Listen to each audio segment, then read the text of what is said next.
বিপিএলে আজ কোনো ম্যাচ না থাকলেও সকালে অনুশীলন করেছে রংপুর রাইডার্স। এদিকে দুপুর থেকে সিলেটে শুরু হবে বিপিএল ট্রফি এবং মাস্কাট ট্যুর। এই মুহূর্তে সেখানে আছেন রিপোর্টার তারেক হাসান শিমুল। সরাসরি যাচ্ছি তার কাছে।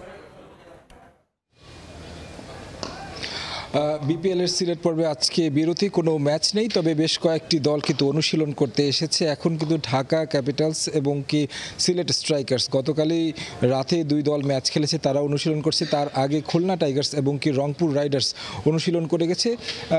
খুলনার হয়ে ইমরুল কায়েস, যিনি অভিজ্ঞ ক্রিকেটার, তিনি কথা বলেছেন।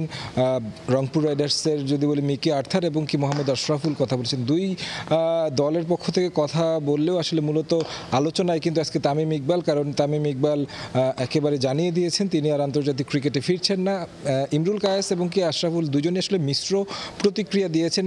আশরাফুল বলছিলেন যেমনটা যে তামিম আসলে 2-3টা ম্যাচ খেলার জন্য আর আন্তর্জাতিক ক্রিকেটে না ফেরাটাই বেটার। আবার ইমরুল কায়েস বলছিলেন যে হয়তো তামিম থাকলে চ্যাম্পিয়ন্স ট্রফিতে ওপেনিং সাইডটাতে ভালো অভিজ্ঞ ক্রিকেটার থাকতো, তিনি দেশকে আরও কিছু দিতে পারতেন।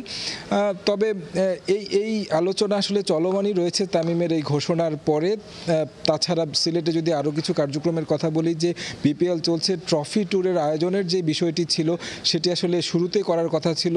কনসার্ট হয়েছে, যেই কনসার্টের মাধ্যমেই আসলে ট্রফি ট্যুর হওয়ার কথা ছিল, সেই ট্রফি ট্যুর কিন্তু তখন হয়নি, সেটা নিয়ে সমালোচনা হয়েছে। তবে অবশেষে বিসিবি সেটার আয়োজন করেছে। সিলেটে আজকে 2টার দিকে একটি অনুষ্ঠান রাখা হয়েছে একটি হোটেলে, সেখানে ট্রফি নিয়ে আসা হবে এবং সেই ট্রফি এখানে প্রদর্শনী করা হবে এবং কি পরবর্তীতে সেটি চট্টগ্রামে যাবে, চট্টগ্রাম থেকে আবারও ঢাকায় আসবে।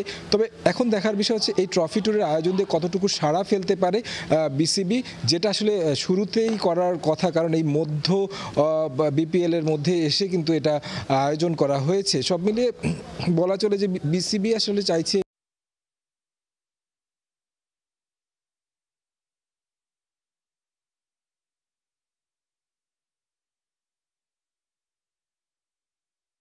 মাঠের লড়াইটা আসলে সবচেয়ে বেশি উপভোগ্য হচ্ছে এবার, সবাই দর্শকরাও সেটাই বলছেন। তো সিলেট থেকে আমার কাছে এই ছিল সবশেষ খবর। আমাদের সঙ্গে সিলেট থেকে যুক্ত হয়েছিলেন রিপোর্টার তারেক হাসান শিমুল।